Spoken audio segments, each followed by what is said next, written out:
Scientific management करेंगे बेटा आज हम।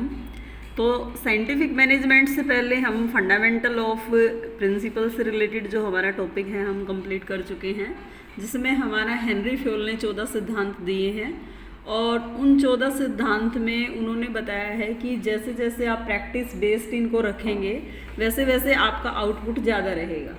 ठीक है, क्योंकि वो मैनेजर की जो हेल्प करने के लिए 14 प्रिंसिपल्स उन्होंने दिए हैं ताकि मैनेजर जो है उनकी हेल्प की जा सके। अब बात आती है साइंटिफिक मैनेजमेंट की। साइंटिफिक मैनेजमेंट में क्या आएगा आपका, मैनेजमेंट यहाँ भी पीपल से रिलेटेड ही रहेगा कि जो प्रबंध किया जाएगा वो लोगों का ही किया जाएगा। केवल साइंटिफिक में ये आ जाएगा कि आपका इस तरीके के मेथड यूज़ किए जाएंगे ताकि आपका जो आउटपुट है वो मिनिमम कॉस्ट में मैक्सिमम प्रोडक्शन रहे। एक ही लाइन में कि मैक्सिमम प्रोडक्शन और मिनिमम कॉस्ट जो है इस तरीके की टेक्निक यूज़ की जाएंगी। अब जो प्रिंसिपल साइंटिफिक के हैं वो एफ.डब्ल्यू. टेलर ने आपके दिए हैं। एफ.डब्ल्यू. टेलर जो है वो आपका लेबर से रिलेटेड था, उन्होंने लेबर के हित में ही कुछ ऐसे दिए हैं। जो फर्स्ट आपका प्रिंसिपल है science not rule of thumb, जो आपका प्रबंध है वो साइंस के अकॉर्डिंग चलना चाहिए। ठीक है, साइंस के अकॉर्डिंग कैसे चलना चाहिए कि आपकी इस तरीके की एक्सपीरियंस या इस तरीके की टेक्निक जो है आपकी एडॉप्ट कर लेनी चाहिए टाइम टू टाइम, ताकि जो आपका मेथड है वो इसको इजी बनाया जा सके और जो आपकी पुरानी अप्रोच है उनको छोड़ दिया जाए। ठीक है, उसके बाद आपका सहयोग के साथ काम किया जाए तो आपका बेटर है, क्योंकि कोऑर्डिनेशन से जो आपका रिज़ल्ट रहेगा वो आपका बेटर रहेगा, ना कि इंडिविजुअल का बेटर रहेगा। अगर इंडिविजुअल कोई व्यक्ति काम करता है तो उसका जो इम्पैक्ट है वो कम आएगा आपका, और दूसरा जो कॉरपोरेशन के साथ ये कोऑर्डिनेशन के साथ जब आपका काम किया जाएगा तो वो आपका रिजल्ट ज़्यादा रहेगा। उसके बाद हार्मनी नॉट डिस्कार्ड, इसका मतलब है कि आपका जो वर्कर के साथ आप क्या करेंगे, व्यवहार करेंगे वो इस तरीके का करेंगे ताकि उनके व्यवहार में कोई परिवर्तन ना रहे, उनके व्यवहार में ये ना रहे कि ये जो फर्म है जिसके लिए हम काम कर रहे हैं वो हमारी नहीं। ठीक है, एक तरीके से उनके दिमाग में इस तरीके की छवि को छोड़ना है कि ये जो फर्म है ये आपकी है और आप इसके लिए काम करेंगे तो आपका आउटपुट जो है वो ज़्यादा रहेगा। उसके बाद डेवलपमेंट है वर्कर की। अगर वर्कर से रिलेटेड आप डेवलपमेंट पे काम करेंगे, यानी कि आप अपने एम्प्लॉयज़ या वर्कर की डेवलपमेंट करेंगे, तो इनडायरेक्ट और डायरेक्ट तरीके से वो क्या करेगी, आपके गोल को अचीव करने में आपकी हेल्प करेगी। क्लियर? उसके बाद इनसे रिलेटेड आपके क्वेश्चन हैं साइंटिफिक मैनेजमेंट जो है वो क्या है और किस तरीके से इसके जो आपके प्रिंसिपल्स हैं, कोई एक प्रिंसिपल दे दिया जाए उसको किस तरीके से आप अप्लाई करेंगे। ठीक है, इस तरीके से आपको दिया हुआ है। उसके बाद टेक्निक ऑफ साइंटिफिक मैनेजमेंट है कि आपकी जो मैनेजमेंट की टेक्निक्स हैं वो किस तरीके से काम करेंगे, ये आपकी एफ.डब्ल्यू. टेलर ने ही दी है। फर्स्ट आपकी फंक्शनल फोरमैनशिप। फंक्शनल फोरमैनशिप में आपका क्या है कि कार्य का प्रबंध किया जाएगा एक तरीके से। यहाँ अलग अलग कार्य को अलग अलग व्यक्ति के आधार पर बांट दिया जाएगा। जो व्यक्ति जिस फील्ड में स्पेशल है उस व्यक्ति के अकॉर्डिंग उसको वो काम दे दिया जाएगा। अब जैसे फैक्ट्री जो मैनेजर है उसके काम को इस तरीके से बांट दिया जाएगा कि प्लानिंग इंचार्ज अलग हो जाए, कि प्रोडक्शन इंचार्ज अलग हो जाए, और उनमें भी इंस्ट्रक्शन देने वाला अलग रहे, आपका रूट क्लर्क अलग रहे, टाइम और कॉस्ट के लिए अलग से रहे और डिसिप्लिन के लिए अलग रहे। ठीक है, इसी तरीके से आपका प्रोडक्शन इंचार्ज है, स्पीड बॉस रहेगा, गैंग बॉस रहेगा, रिपेयर और इंस्पेक्टर, और उन सब के नीचे रहेंगे आपके वर्कमैन। ठीक है, जो काम करने वाले हैं। इस तरीके से एक प्रोसीजर अगर आपका रहेगा तो उससे आपका जो है कार्य को जल्दी कराया जा सकता है। जैसे कि नाम से इसका पता है कि फंक्शनल फोरमैनशिप है, तो कार्य का बंटवारा एक तरीके से इस तरीके से किया जाए कि जो व्यक्ति जिस कार्य में निपुण है उस व्यक्ति को वो कार्य दे दिया जाए ताकि आपका जो आउटपुट है वो ज़्यादा रहे।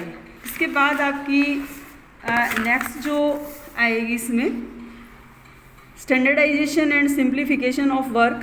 कार्य का परमापीकरण कर दिया जाए और उस कार्य को सरल बना दिया जाए। इसके लिए भी आप इस तरीके की एक्टिविटी रखेंगे, इस तरीके का आप मेथड रखेंगे कि आपका जो कार्य है वो पहले तो स्टैंडर्डाइजेशन उसको करेंगे कि परमापित कर देंगे कि आपका काम इतना है, ठीक है। उस काम के अकॉर्डिंग ही अब जो वर्कर हैं उनको काम करना पड़ेगा ताकि आपका जो गोल है उसको अचीव करने में आपको हेल्प हो जाए। उसके बाद सिंप्लीफिकेशन, कार्य को सरलीकरण कर दिया जाए, साइज के आधार पर, ग्रेड के आधार पर अलग अलग उसको डिस्ट्रीब्यूट कर दिया जाए। फिर आपका मेथड स्टडी है कि किस कार्य को किस प्रोसीजर के आधार पर करेंगे, वो मेथड स्टडी के अंदर आएगा आपका। Finding one best way of doing a job, ठीक है, कि आपका जो कार्य है उसको किस रास्ते से करेंगे वो निकालना, या उससे रिलेटेड चार्ट बना देना, प्रोसेस बना देना, वो चीज़ इसके अंदर आपकी रहेगी। उसके बाद मोशन स्टडी है। मोशन स्टडी मतलब गति से संबंधित है कि आपका कार्य जो है वो कितने टाइम पीरियड के अकॉर्डिंग कंप्लीट हो रहा है, वो चीज़ इसके अंदर आएगी। टाइम स्टडी है। जो मोशन स्टडी है और टाइम स्टडी है उन दोनों में थोड़ा सा डिफरेंस है। समय का टाइम स्टडी के अंदर आ जाएगा और मोशन का कि किस गति से किया जा रहा है, पर्टिकुलर टास्क जो है वो कितने टाइम पीरियड किस किस एक्टिविटी के साथ वो कर रहे हैं, ठीक है। यानी कि जो वो मूवमेंट कर रहे हैं उनकी मूवमेंट मोशन स्टडी में काउंट की जाएगी। उसके बाद आपका फाइट्स स्टडी से रिलेटेड है। थकान अध्ययन से है कि कोई व्यक्ति कितनी देर में थक जाता है, अगर वो उसको हम थोड़ा सा रेस्ट बीच में दे देते हैं तो दोबारा से वो उतनी ही फुर्ती के साथ काम करता है जितना वो मॉर्निंग में करता है, ठीक है। उसके बाद आपका डिफरेंट प्राइस वेज सिस्टम आ जाएगा इसके अंदर कि इसने ये माना है, वहाँ हेनरी फ्योल ने ये माना था कि आपके जो कर्मचारी हैं उनको इक्वल रेमुनेशन दिया जाए, ठीक है। यहाँ क्या है कि जो व्यक्ति जितना काम करता है उसके आधार पर ही उसको पारिश्रमिक दिया जाए, जो ज़्यादा करता है उसको ज़्यादा दिया जाए, जो कम करता है उसको कम किया जाए, ठीक है। इसके आधार पर मेंटल रिवोल्यूशन, मानसिक क्रांति, कि आपके जो एम्प्लॉयज़ हैं उनमें इस तरीके से आउटलुक या एटीट्यूड चेंज किया जाए कि आपका जो एम्प्लॉयज़ है, आपका जो वर्कर है, वो कंपटीशन को कोऑर्डिनेशन के साथ फेस कर सके, ठीक है। यानी कि कोई भी कंपटीशन एकदम से उसके सामने आता है तो वो घबराए ना, उस चीज़ को ईजिली फेस कर सके। तो इस तरीके से आपका जो मानसिक क्रांति है, मानसिक क्रांति का मतलब है उसके मन को इस तरीके से परिवर्तित करना जैसा आपका बिजनेस एनवायरनमेंट चेंज हो रहा है साथ साथ, ठीक है। फिर आपका टेलर और फ्योल में दोनों में सिमिलरिटीज़ क्या हैं और डिससिमिलरिटीज़ क्या हैं, वो दोनों आपको पता है कि किस तरीके से जो एफडब्ल्यू टेलर है वो ऑब्जर्वेशन पे बेस्ड कार्य करता है, हेनरी फ्योल जो है वो पर्सनल एक्सपीरियंस के आधार पर काम करता है, ठीक है। उसके बाद फोकस जो है ऑल ओवर एडमिनिस्ट्रेटिव से रिलेटेड आपका हेनरी फ्योल ने दिया है, जबकि आपका प्रोडक्टिविटी से रिलेटेड आपका एफडब्ल्यू टेलर ने दिया है, क्योंकि ये लेबर से खुद रिलेटेड था इसलिए। उसके बाद आपके जो हेनरी फ्योल के प्रिंसिपल्स हैं वो यूनिवर्सल एप्लीकेबल हैं, और जो आपका एफडब्ल्यू टेलर के हैं वो स्पेशलिस्ट सिचुएशन जो होती हैं उनमें एप्लीकेबल हैं केवल। उसके बाद आपका टॉप लेवल पे हेनरी फ्योल के सिद्धांत होते हैं, और जो आपके एफडब्ल्यू टेलर के हैं वो लोअर फ्लो की तरफ हैं, लोअर लेवल फ्लो की तरफ हैं। उसके बाद जो आपका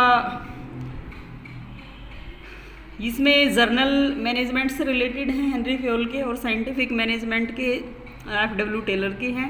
उसके बाद आपका जो है यूनिटी ऑफ कमांड, आपको पता है कि हेनरी फ्योल ने यूनिटी ऑफ कमांड पे ज़्यादा फोकस किया है, जबकि आपका फोकस नहीं किया गया एफडब्ल्यू टेलर के द्वारा, पर उसकी मान्यता यही है कि आदेश एक व्यक्ति से एक टाइम के अकॉर्डिंग मिलना चाहिए। क्लियर बेटा, ये यूनिट यहाँ कंप्लीट हो गई है।